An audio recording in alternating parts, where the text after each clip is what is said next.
Good morning students. Standard 8 subject maths chapter number 13 हमने previous video में start किया था। ठीक है, तो चैप्टर नंबर 13 में दो तरह की मेथड है, direct proportion and indirect proportion. Chapter का नाम ही है direct and indirect proportion.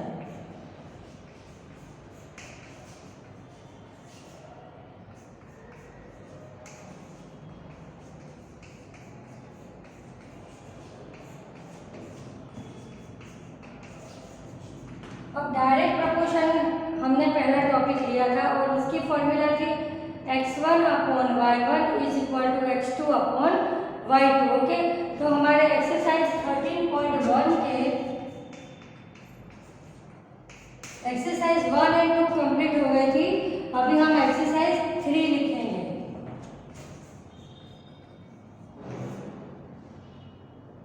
Exercise 3 तक हो गया था, 4th में पहुंचे थे हम।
Machine in a soft drink factory. एक सॉफ्ट ड्रिंक की फैक्ट्री में मशीन में फिल्स 840 बॉटल्स इन 6 आवर्स। 840 बॉटल्स को 6 घंटे में फिल की जाती है। ओके, भरी जाती है। How many bottles will it fill in 5 hours. तो देखो यहाँ हमें दो चीजें दी है, बॉटल्स एंड आवर। ओके, सबसे पहले वर्ड प्रॉब्लम में से ये दो चीजें अलग ले लेने की। जो दो चीजें हमको दी हुई होती है, तो बॉटल्स पहले कितनी बॉटल्स है, 840 बॉटल्स 6 आवर्स में भरी जाती है। तो हाउ मेनी बॉटल्स, मतलब यहाँ हमें फाइंड करना है और यहाँ लिखना है 5 आवर्स। ओके, इसको हम कहेंगे x1 y1 x2 and y2। यहाँ हमें फाइंड क्या करना है, x2 फाइंड करना है। तो ये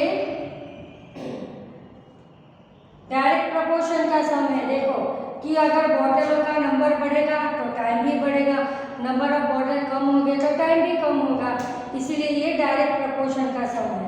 तो डायरेक्ट प्रपोर्शन के लिए हम क्या फॉर्मूला लिखेंगे, x1 upon y1 is equal to x2 upon y2। Okay, x1 कितना है 840 अपॉन y1 6, x2 हमें फाइंड करना है और y2 है 5 आवर्स। ओके, अब हमें x2 फाइंड करना है, तो हम ये पूरा ये जो है उसकी साइड चेंज कर लेते हैं। x2 upon 5 is equal to 840 upon 6। अब हमें x2 फाइंड करना है, ये ऊपर करेंगे। x2 is equal to 840 upon 6 और ये जो 5 यहाँ डिवीजन में है वो सामने वाली साइड में जाएगा तो मल्टीप्लाई में मतलब ऊपर चला जाएगा। ओके, अब हम 840 को 6 से डिवाइड करके देखते हैं। 6 1 जा 6, 140 140 6 जा 840 और 145 जा 700। ओके, तो हमारा आंसर क्या आया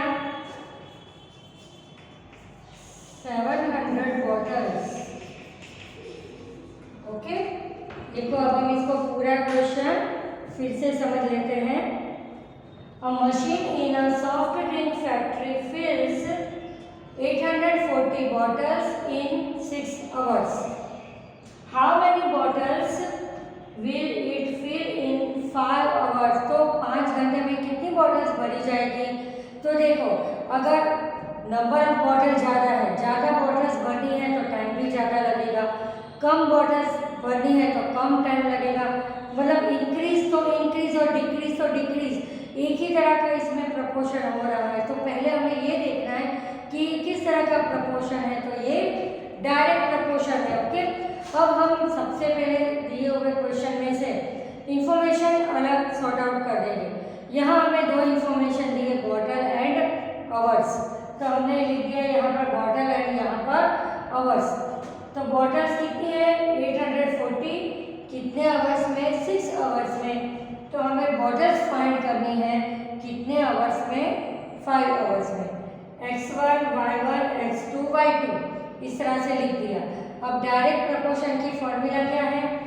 x1 upon y1 is equal to x2 upon y2। अब हमें जो भी वैल्यूज हैं वो हमने सब इसमें रख दी। ठीक है, हमें x2 फाइंड करना है तो वो स्टेप को हम आगे ले आए। अब x2 के साथ 5 है, वो डिवीजन में है, जो अपोजिट साइड में जाएगा तो क्या हो जाएगा? मल्टीप्लाई में चला जाएगा वो।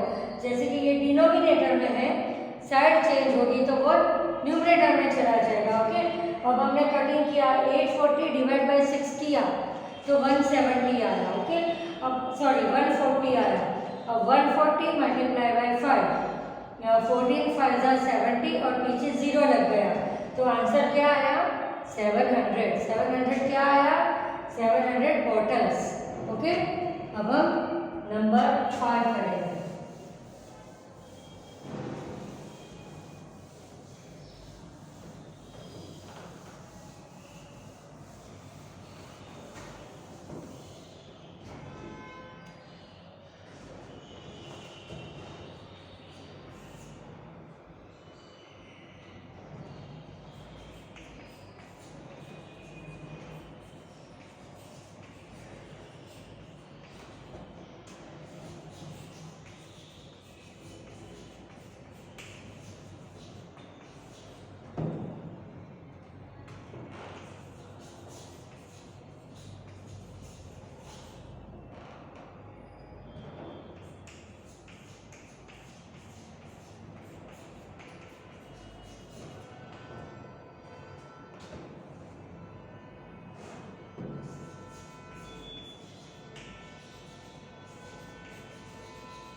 फिफ्थ नंबर का सम है, a photograph of a bacteria enlarged 50,000 times attains a length of 5 centimetre. देखो बैक्टीरिया कितना एकदम स्मॉल होता है कि नेकेड आइज हम उसको देख नहीं सकते। साइंस में आप ये स्टडी कर चुके हो।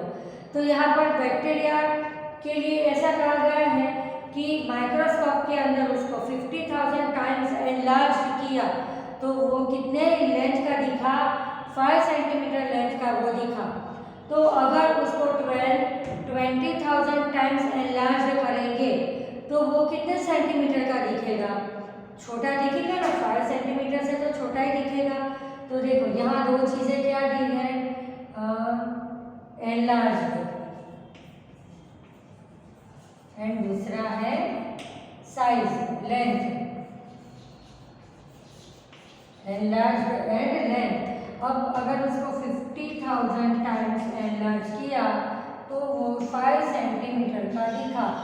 अब उसको 20,000 टाइम्स एनलार्ज करेंगे तो वो कितने सेंटीमीटर का हमको दिखेगा? तो x1, x2, y1, y2।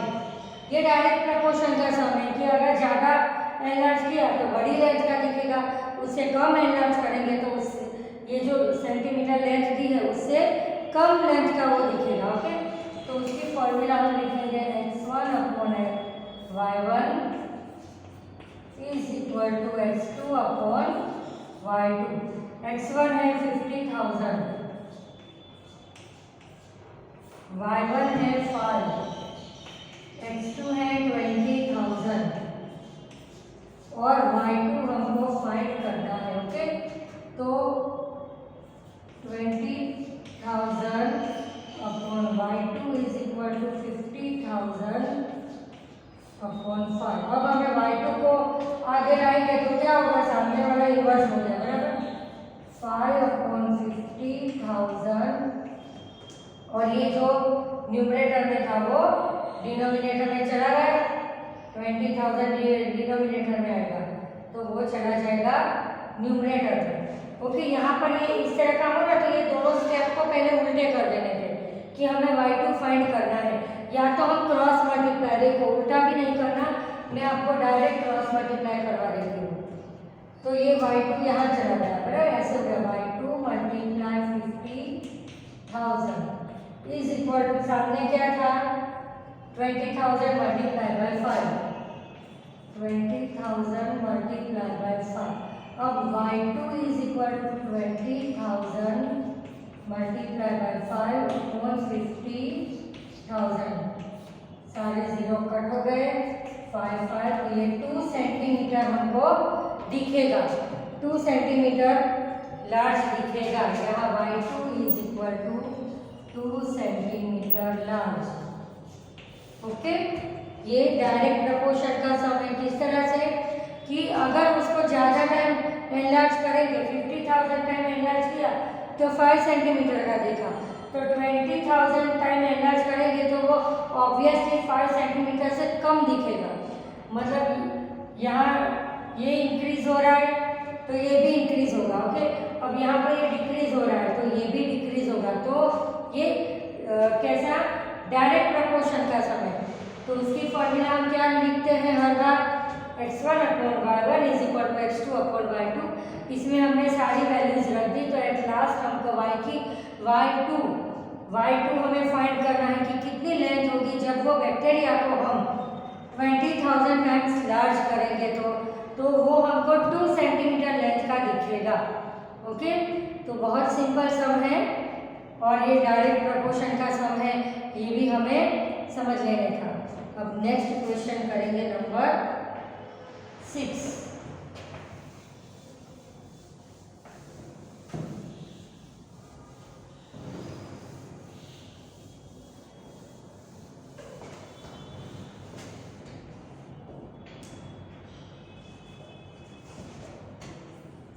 Number का क्वेश्चन,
दूसरा question, in a model of a ship the mast is 9 centimeter high while the mast is actual ship is 12 meter. If the length of the ship is 28 meter is the if the length of the ship is 20, how long is the model ship? ये दो बार लिख दिया है यहाँ पर।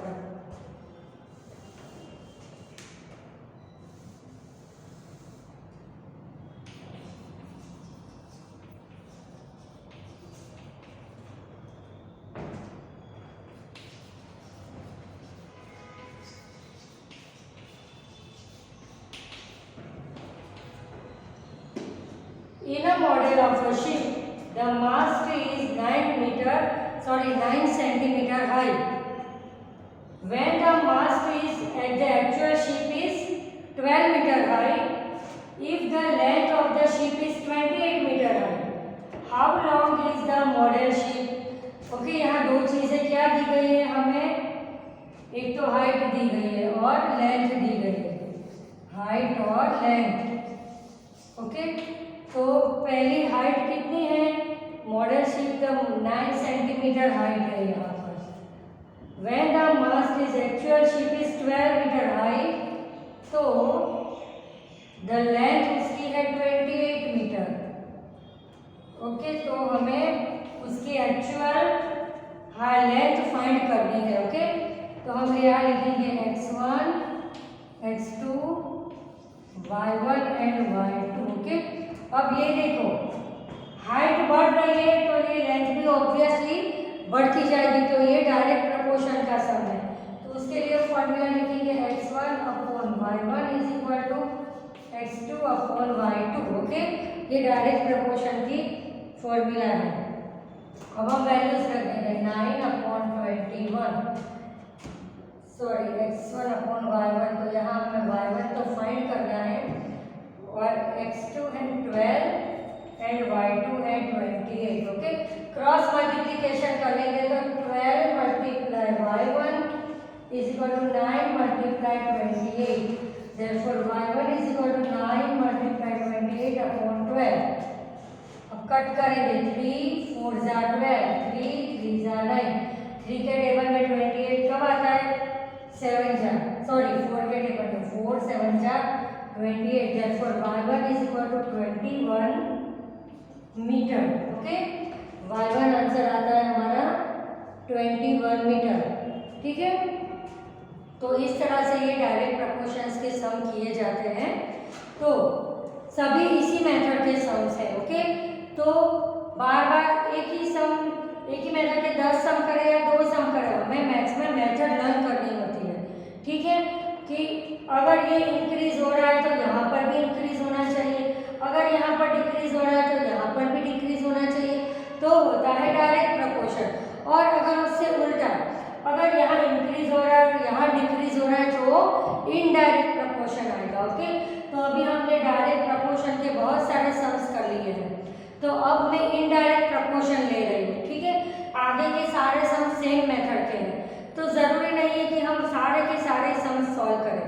और revision में मैं आपको प्रैक्टिस बुक में से भी बहुत ज़्यादा सम्स करवाऊंगी, ताकि अलग अलग तरह के हम ज़्यादा से ज़्यादा सम्स कवर कर पाए।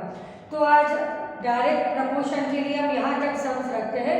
अब हम इनडायरेक्ट प्रपोर्शन का समझते हैं।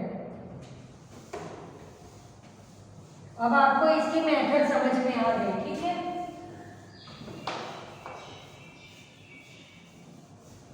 अब देखो इनडायरेक्ट प्रपोर्शन के लिए फॉर्मूला क्या है।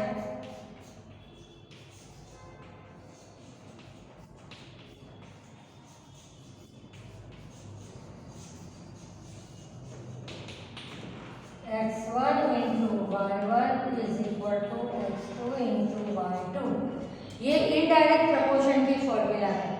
ओके, अभी तक हमने डायरेक्ट प्रपोर्शन के बहुत सारे सम्स किए, तो उसकी फॉर्मूला थी x1 upon y1 is equal to x2 upon y2। अब ये इनडायरेक्ट प्रपोर्शन के लिए फॉर्मूला है x1 into y1 is equal to x2 into y2। Okay, तो 13.2 चैप्टर में इन इनडायरेक्ट प्रपोर्शन के सम से। तो अभी हम वो स्टार्ट कर देते हैं।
क्वेश्चन देख लेते हैं, which of the following are in inverse proportion.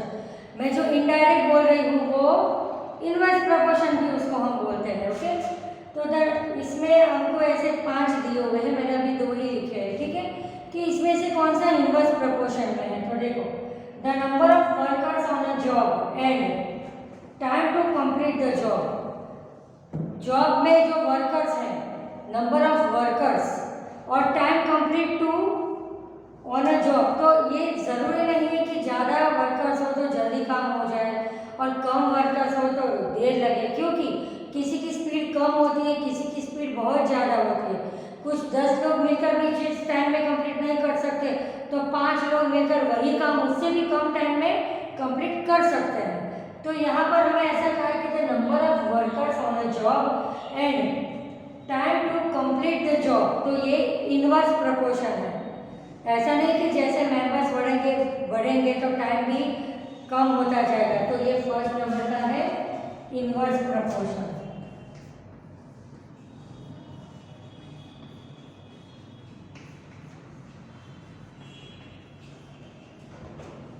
Inverse proportion. Okay, अब नंबर 2,